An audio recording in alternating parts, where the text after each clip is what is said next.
Hello everyone, welcome to my academy. पढ़ेगा India, आगे बढ़ेगा India. So here we are again with a new topic in geography, right? This is the motions of the earth. I assume till now you have seen the previous lectures and you have got a very fair idea of what the latitudes and longitudes are, right? So while we are discussing the latitudes and the longitudes, we came across a very few important ones like the equator, the Tropic of Cancer and the Tropic of Capricorn, the North Pole and the South Pole, everything. Like now we'll just have a look as how the earth rotates and revolves. शायद सुना होगा आप लोगों ने कि that the earth not only rotates but it revolves. These are the two things which are covered under the motion of the earth. So while we talk of, first thing we talk is rotation. What do you understand by rotation? Like this is sun, right? This is the central sun. I think this is a rough idea. You know, this is earth. We mark it. This is earth, this is sun, and this earth completes one round in 1 year, right? Many times students get confused that whether the earth has rotated or revolved around the sun. So you have to understand it. Rotation and revolve, that is a different thing. When the word revolve is being asked, that happens around the sun. ठीक है, सन के चारों तरफ जो परिक्रमा लगती है उसको रिवॉल्व कहते हैं, revolution. But not only does the earth revolve around the sun, but you will see that it rotates also. वो अपने इस पे इमेजिनरी लाइन पे वो घूम रही होती है. तो that spinning of the earth in its own axis, that is known as rotation, right? I think you might have been very clear now with what is rotation and revolution. So let's have a quick look at what does rotation means. So earth rotates around its axis. किधर से? From west to east. Don't get confused that the earth rotates from east to west. हम लोग sun, many times we see that the sun rises from east, so there is a confusion in the mind that the earth also rotates from east to west, but no, the earth rotates from west to east, right?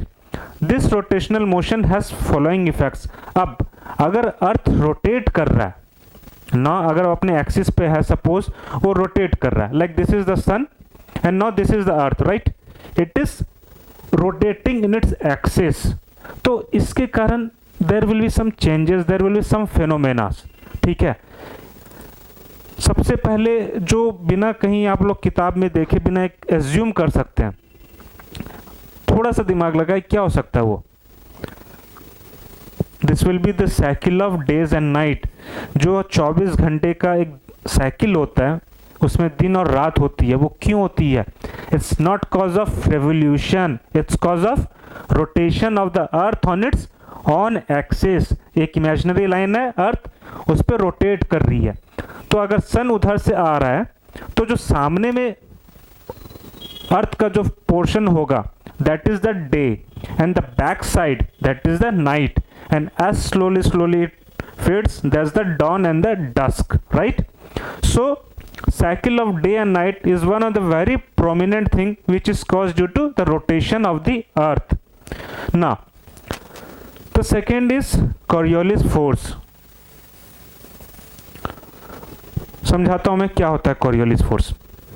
Like when the earth is rotating on its axis, तो क्या है, एक wind का जो pressure होता है that is causing a pressure on the land and the sea. That force tends to cause object in the northern hemisphere to move in the right and in the southern hemisphere towards its left. This force is known as Coriolis force.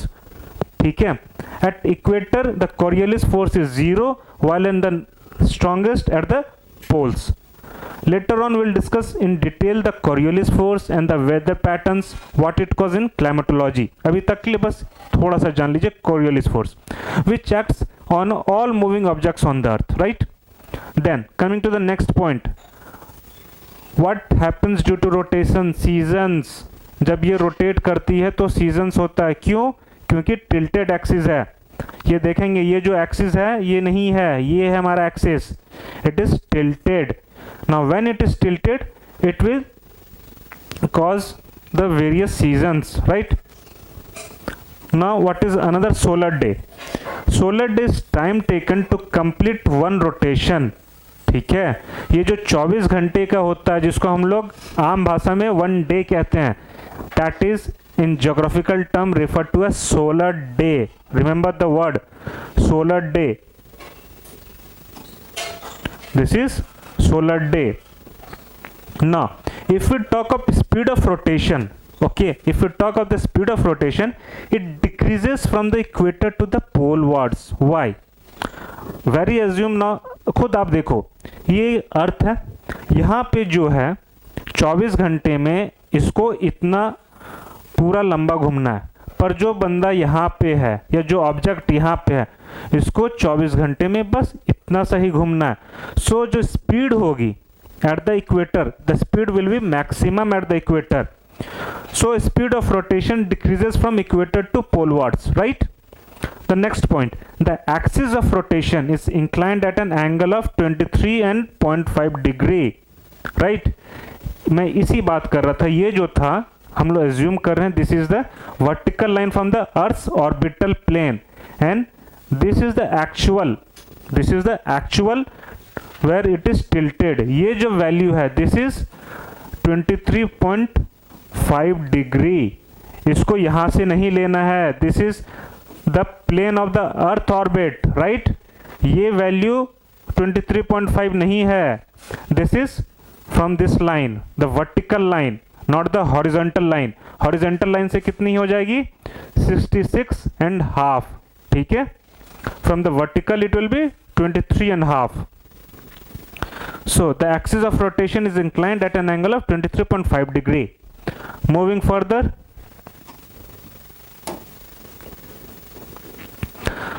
we now discussed rotation. Now let's come to revolution. See, this is the sun.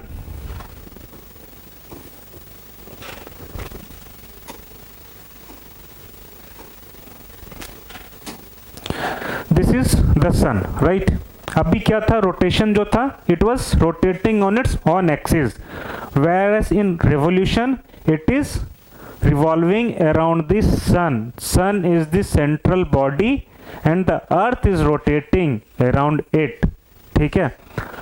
अब ये जो है हम लोग को ये पता है कि जो अर्थ की जो परिक्रमा है सूरज के चारों तरफ, that's not a complete circle. I think that's बहुत ज़्यादा हिंदी होगी परिक्रमा. चलिए इंग्लिश वर्ड यूज करते हैं. The revolution of the earth around the sun, we know that it's not an complete circle, it's elliptical. The path, इस path को हम लोग जो कहते हैं it's an elliptical path, right? Why? Because we know elliptical जो होती है that's not a perfect circle. यहाँ पे आप देखेंगे this tube area it is close to the sun and this area it is far from the sun. So but this is the imaginary line or the path which the earth takes to revolve around the sun. फटाफट points पे आ जाते हैं. What does it says? Revolution. Earth revolves around the sun in an elliptical orbit. जो मैं कह रहा था. Time taken is about 365 days and 6 hours. Right? 365 दिन का एक साल होता है हमारा. पर जो टाइम ये लेता है it takes 365 days and 6 hours. What happen is this 6 hours add to 4 years becomes 1 day and that is the leap year when in February we have 29 days. Okay, the extra 6 hours becomes one extra day in a leap year after 4 revolutions. Now as I was saying that see these are the points where the earth is close and these are the points where the earth is far. So ये कब होता है? Earth is closest to the sun on 3rd of January, right? And earth is farthest from the sun on 4th July. ठीक है, there are two words for it. One is perihelion, ठीक है, और दूसरा शब्द क्या है? एपीहेलियन. तो पेरीहेलियन कब हो रहा है? जनवरी के मंथ में. अगर इतना डेट स्पेसिफिक भी नहीं होगा, बस मंथ याद रखिएगा. It happens in the month of January. It is 3rd January, right? And aphelion, it happens on 4th of July. In perihelion, it is close to the sun. पास में है. P से पास हो गया, P से perihelion हो गया. इस तरह याद रखेंगे. And aphelion, it is away from the sun. So these are the two words which are being used to describe. So while it is very close to the sun, that time the distance from the sun is approx 147 million kilometer, and while it is farther from the sun, it is 153 million kilometer, right? 150, 3 उधर जोड़ दीजिए, 3 इधर घटा दीजिए. 147 million kilometer and 153 million kilometer, right? Let's move forward. See, now this is a bigger picture. अब हम लोग थोड़ा इसको समझते हैं अच्छे से. Motions of the earth around the sun. ये जब सन था, चलिए हम सबसे पहले इस पॉइंट को डिस्कस करते हैं.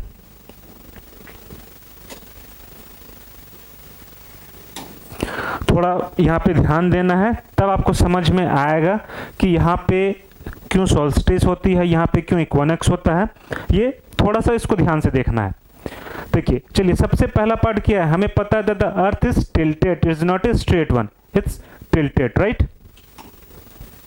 This is the axis, right?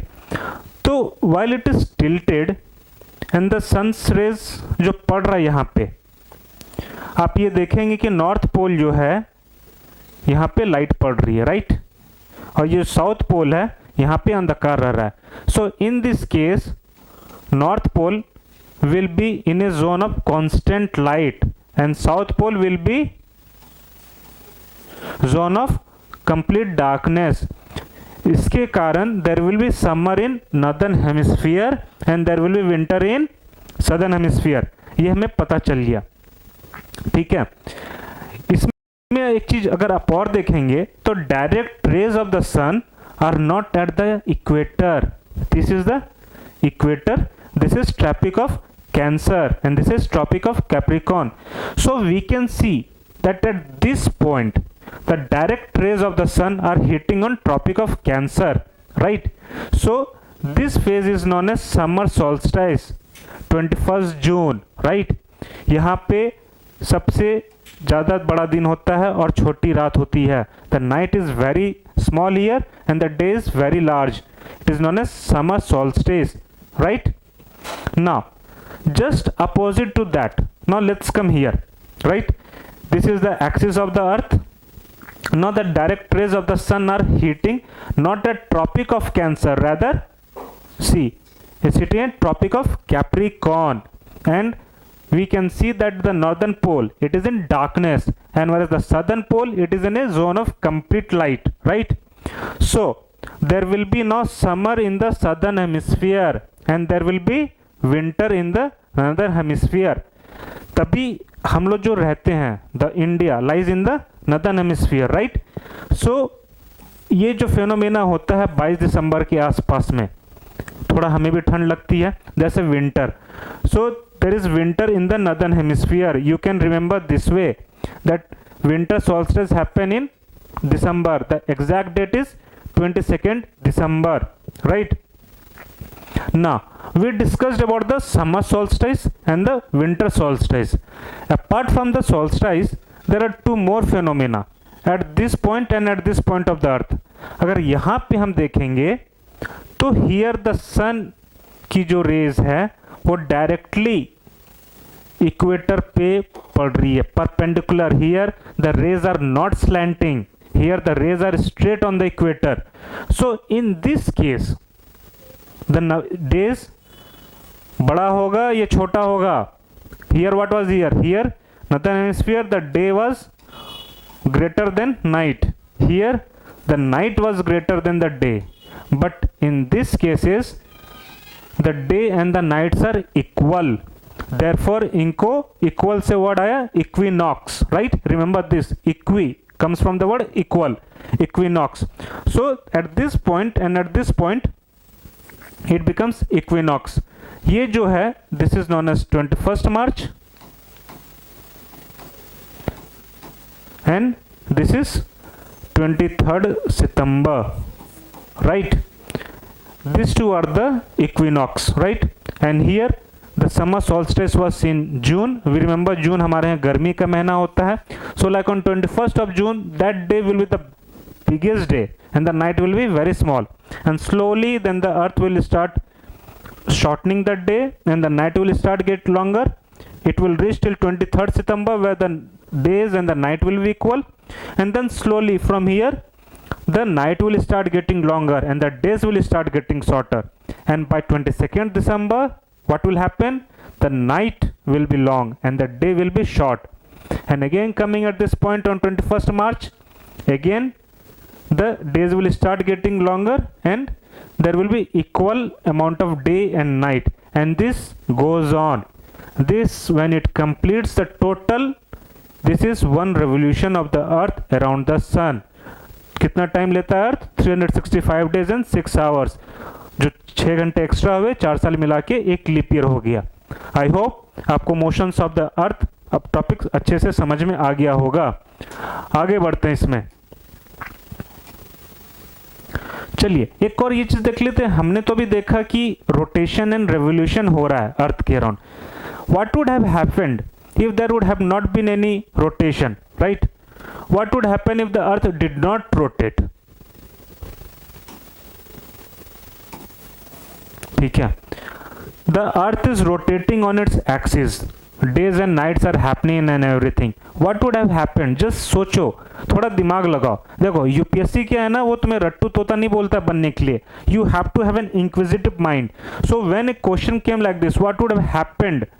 So before, see, मैं तो पढ़ाऊंगा ही, मैं बताऊंगा ही, but pause the video for a while and just try to ponder. सोचो खुद से कि क्या हो सकता है. गलत ही होगा ना. It's better to fail here at home rather than at the exam. ठीक है, तो यहाँ पे सोचो, या तो तुम सही होगे या तो गलत होगे. गलत होगे तो मैं बता दूंगा, सही हो जाओगे, और अगर सही होगे तो that will bolster your confidence. ठीक है. So proceeding ahead, what would have happened if the earth did not rotate? चलो, ये सन था, इसके चारों ओर अर्थ ये था. अब कह रहा है कि अर्थ अपने एक्सिस पे रोटेट ही नहीं कर रहा है. अगर रोटेट नहीं करेगा तो जो डायरेक्ट रेज ऑफ द सन है सिर्फ एक ही साइड को दिखेगा. सी, दिस इज आवर अर्थ, ना सन के इसमें रेज लग रहे हैं. So what would happen? There would be continuous warmth only on one side, on not on the back side. जो फ्रंट पे है उसको ऑलमोस्ट कांस्टेंट वार्मथ मिलते रहेगा, और जो पीछे साइड रहेगा एकदम फ्रिजिड कोल्ड हो जाएगा. अगर ऐसे एक्सट्रीम ऑफ टेम्परेचर हो जाएगा, that would not be conducive for us to sustain और लीव. ठीक है. सो इसमें फटाफट देख लेते हैं क्या क्या होता. It says the portion of the earth facing the sun would always experience day, right? Thus bringing continuous warmth to the region. The other half would remain in darkness and be freezing. But obvious light वहाँ जा नहीं रही है, तो atmosphere गर्म नहीं होगा, तो वहाँ पे ठंड से फ्रीज हो जाएंगे लोग. Cold all the time. Life would not have been possible. क्यों? लाइफ पॉसिबल होने के लिए एक हमें frigid zone, sorry Goldilocks zone जैसा हमें एक इन्वायरमेंट चाहिए, जहाँ पे हमें वाटर चाहिए in the like liquid state, ambient temperature चाहिए. But like here the water would be too warm, सारा वेपर हो जाएगा, और यहाँ पे पीछे में they would turn into ice. ठीक है. So life would not have been possible in such extreme conditions. As the earth is inclined position around the sun, a year is usually divided into summer, winter, spring and autumn seasons. ठीक है. तो हमें ये समझ में आ गया कि what would happen in the earth did not rotate. फिर हम यहाँ पे रहते ही नहीं, फिर क्योंकि लाइफ यहाँ पे सस्टेन नहीं हो पाती. चलिए आगे बढ़ते हैं. These are few of the important terms, right? अभी तक जैसे हमने ट्रॉपिक ऑफ कैंसर, कैप्रिकॉर्न वगैरह, लैटिट्यूड्स, लॉन्गिट्यूड सारा कर लिया, तो फटाफट थोड़ा एक नज़र मार लेते हैं कि कुछ इंपॉर्टेंट टर्म्स पे। इक्वेटर तो हमने पढ़ा, but have you ever come across the term like celestial equator?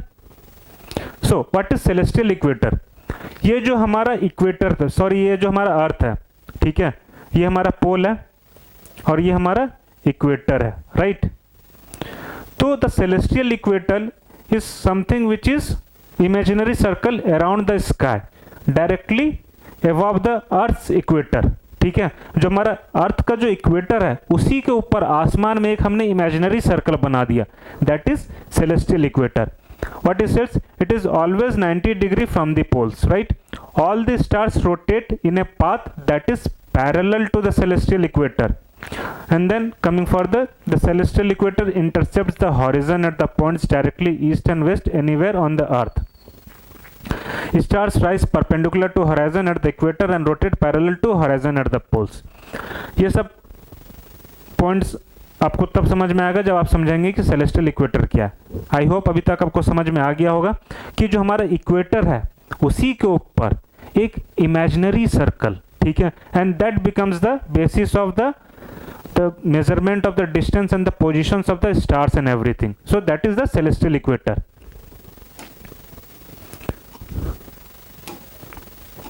Coming to another term that is sidereal time. आप बोलेंगे सर एक टाइम सुना था, what is sidereal time? Yes, there is a thing called as sidereal time. Sidereal time क्या होती है? Like this is the sun. एक second pen, ठीक है. So this is the sun. Now this earth is rotating around the sun, revolving around the sun, as well as it is rotating around the sun. So it says that a sidereal day measures the time taken by earth to complete one rotation. ये जो घूम रहा है इस पे 24 घंटे जो हम लोग कह रहे हैं, जो वन रोटेशन हो रही है उसी को sidereal day कहते हैं. But to be very precise, it's not 24 hours, it's 23 hours and 56 minutes and 4.1 seconds.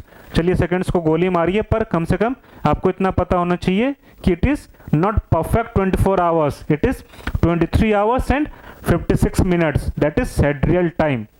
So now why we are saying that sir कि 24 घंटे तो हो ही रहा है, क्यों इतना टेक्निकल में जाना है? जाना ज़रूरी होता है क्योंकि जब हम कैलकुलेशंस की बात करते हैं तो वहाँ पे थोड़े हमें प्रिसाइज होना पड़ता है. So it helps astronomers keep time and know where to point the telescope without worrying about where the earth is in its orbit.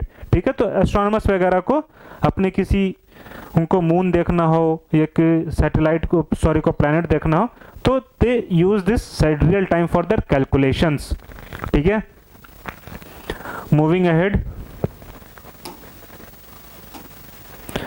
Now one was sidereal time, now the another term is solar time.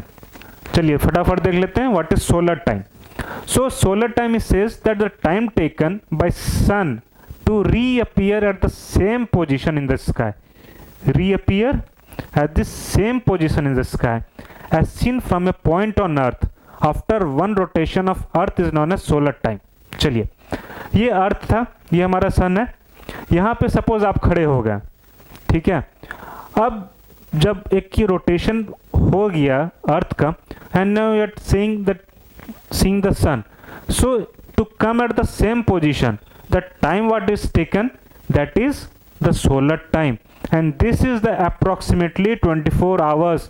तो जो हम लोग आम भाषा में बात करते हैं, अब तो 24 hours 24 घंटे हैं तुम्हारे पास, वो सोलर टाइम होता है, दैट इज नॉट साइडरियल टाइम.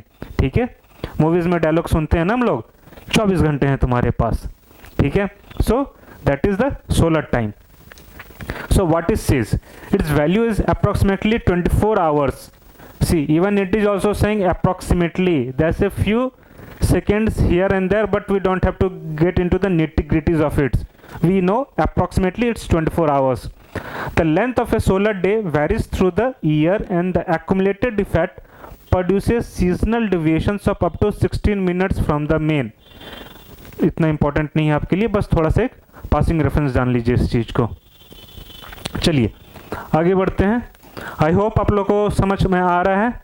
अगर अभी तक जितना भी चीज़ पढ़ाई जा रही है, अगर किसी को भी अगर कोई भी इशू होती है, कोई क्वेरीज होती है, कोई भी टॉपिक समझने में कोई हेल्प चाहिए होगा, तो please go and download the my academy app. That is the segment in it, the students query.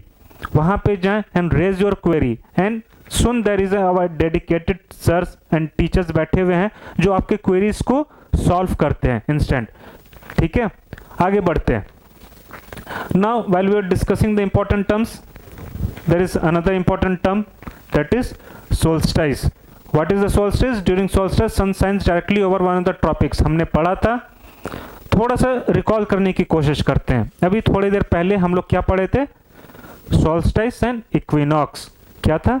21 June summer solstice और विंटर solstice 22 दिसंबर, और इक्विनॉक्स कब होता है? मार्च और सितंबर में। डेट्स याद है? Try to recall, I give you 2 seconds।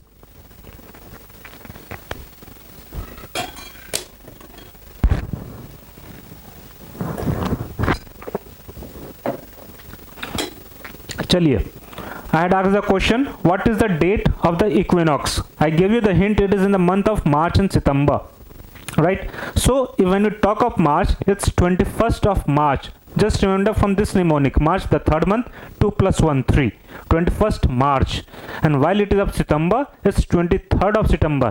अब इसको ये मत तो कर लेना 2 + 3 5 हो रहा है सर, नहीं, वो बस एक मार्च का पता था मेरे को तो इसलिए मैंने बता दिया। September it's 23rd September, right? So that was equinox. We are talking here of solstice. So it says the summer solstice happens on 21st June. Northern hemisphere tilted towards sun. The rays of the sun fall directly on the Tropic of Cancer, receive more heat. The areas near the poles receive less heat as the rays of the sun are slanting. चलिए फटाफट देख लेते हैं। ये जो सन था, यहाँ पे डायरेक्ट ट्रॉपिक ऑफ कैंसर पे हो रहा है, पर यहाँ पे जो आ रही है, यहाँ स्लैंटिंग रेज होती हैं। इससे कारण क्या होता है? यहाँ पे 6 महीने के लिए डे होता है और यहाँ पे 6 महीने के लिए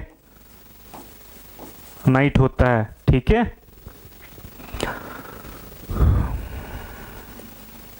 the northern pole is inclined towards the sun. ठीक है, ये समर सोल्स्टिस की बात कर रहा है। याद कीजिए, हमने डायग्राम में देखा था कि नॉर्दर्न हेमिस्फीयर में समर होता है। तो it's in the northern pole is inclined towards the sun and the places beyond the Arctic Circle, ये जो आर्कटिक सर्कल है, experience continuous daylight for about 6 months। ठीक है, यहाँ पे 6 महीना दिन ही दिन होता है, वहाँ पे रात होती नहीं है। और उसी तरह सदर्न हेमिस्फीयर में 6 महीना रात ही रात होती है। तो अगर किसी को नींद बहुत प्यारी है और घर में सोने नहीं दिया जा रहा है, please go to southern hemisphere, you can easily sleep 6 months, क्योंकि वहाँ पे लाइट तो रहेगी नहीं। आप आराम से घर वालों बोलोगे देखो सूरज उगा ही नहीं है, क्या काम करूं। चलिए आगे बढ़ते हैं इसमें।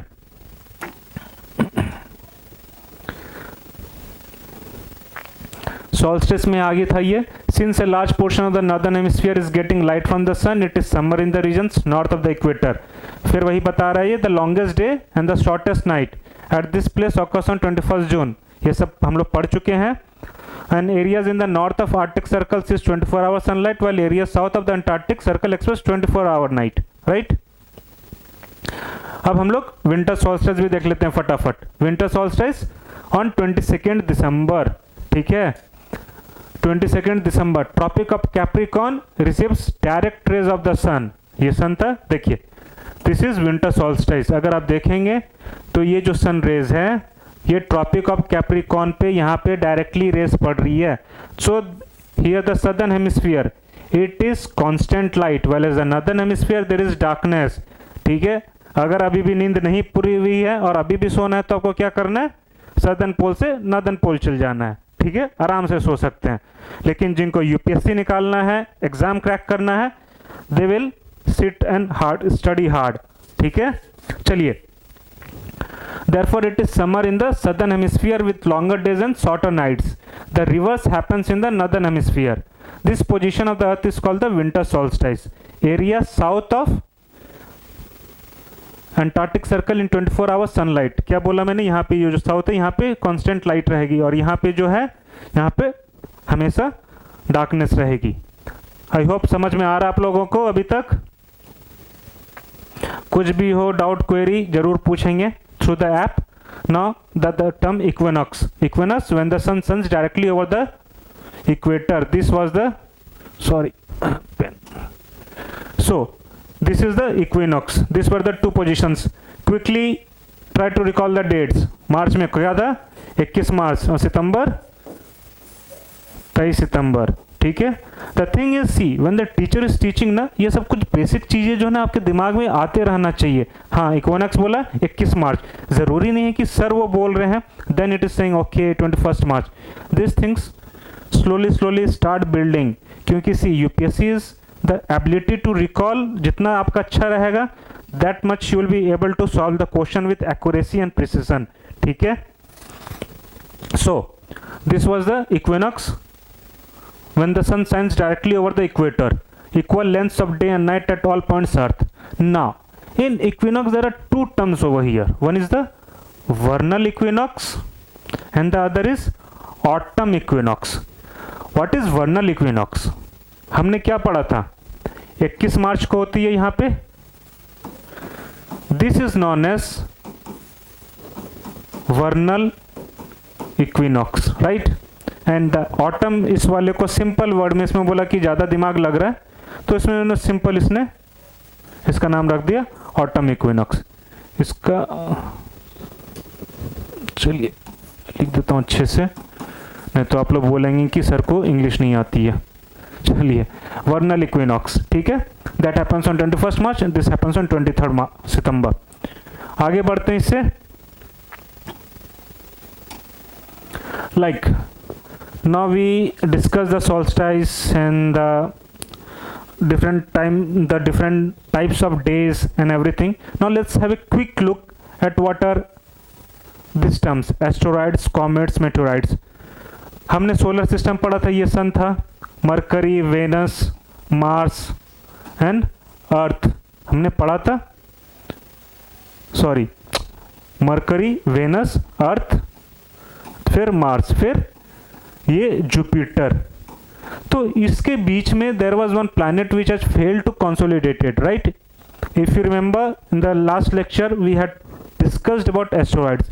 तो मैंने उसमें आपको बताया था कि एस्ट्रॉइड जो था एक प्लैनेट था which had failed to condense and that is still rotating. So ये मार्स और जुपिटर के बीच में ये एक है जो still under the influence of the sun is rotating. That is the asteroid belt. ठीक है. So asteroid, a small rocky body that orbits the sun. It is also orbiting the sun. Most asteroids in our solar system are found in the main asteroid belt, a region between Mars and Jupiter. See, this is where the UPSC will frame questions.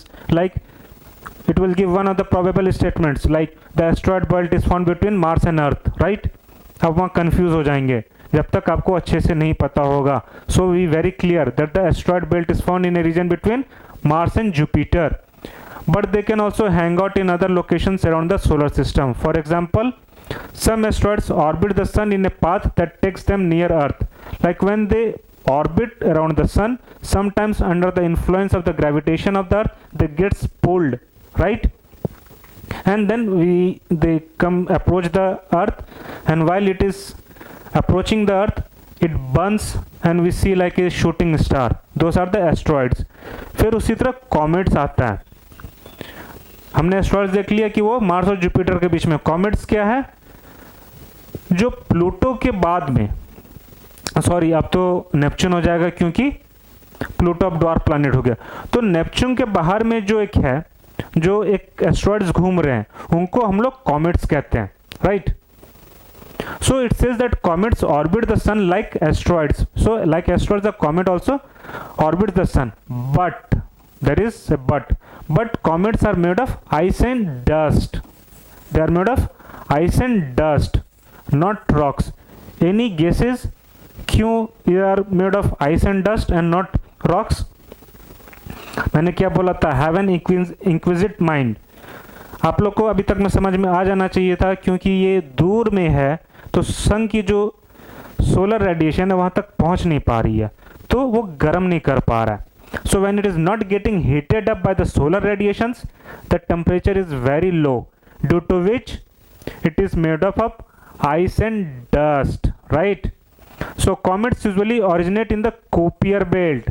ये important word है, Kuiper belt, which lies beyond the orbit of Neptune. ठीक है, comets कहाँ पे? Neptune के बाहर में है, जिसको हम लोग Kuiper belt भी कहते हैं. Now there's another word, meteoroids. So what is meteoroids?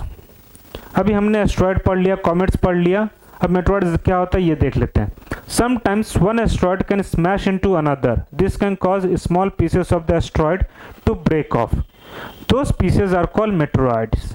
ठीक है, अब क्या है, एक एस्ट्रॉयड घूम रहा है. अब ऐसा नहीं है, हमने क्या देखा था, वो जो घूम रहा है बहुत छोटे छोटे रॉक पार्टिकल्स हैं. कहने के लिए छोटे हैं, but they are very big size. They can be like a 100 kilometers in diameter. So while rotating sometimes they collide. So when they collide they get fragmented into smaller parts. Those are known as meteoroids.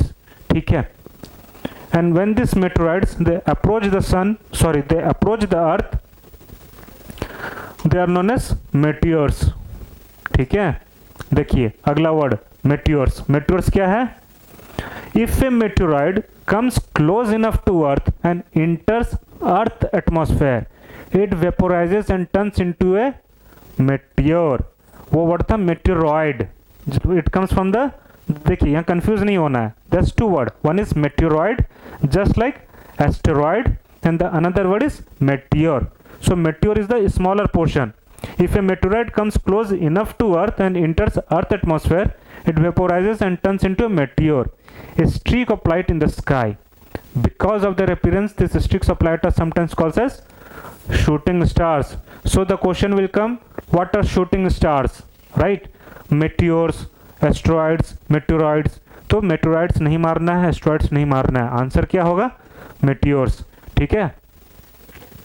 Now there is another words, meteorites. What is meteorites?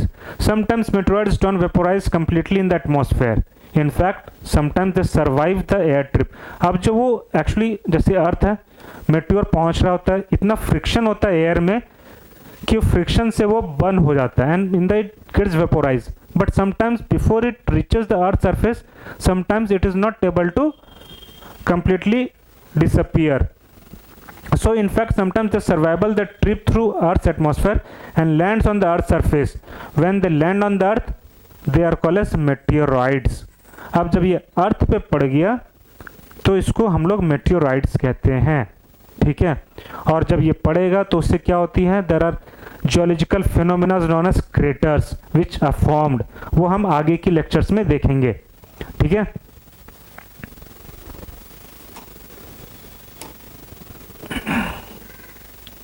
चलिए ये आप लोग को थोड़ा दिख नहीं रहा होगा, मैं दिखाता हूँ. ये the another word is dwarf planet. हम लोग ने बात कर लिया था. What are dwarf planets? Celestial body that orbit around the sun has enough mass to assume near by. ठीक है, प्लूटो पहले वो भी प्लैनेट था, लेकिन अब आजकल उसको ड्वार्फ प्लैनेट बोल दिया गया. ठीक है,